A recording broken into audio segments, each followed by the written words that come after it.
बिस्मिल्लाहिर्रहमानिर्रहीम अस्सलामुअलैकुम वरहमतुल्लाहि वबरकातुहू। कैसे हैं व्यूअर्स? उम्मीद करती हूँ कि सब ठीक होंगे।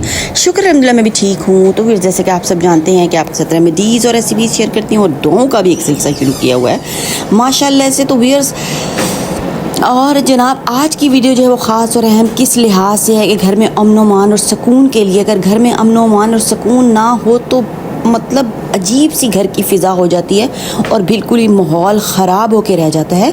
तो उसके अमन व अमान के लिए, घर में अमन व अमान के लिए जनाब एक बहुत ही अल्लाह ताला का प्यारा सा नाम है जनाब या वदूदू।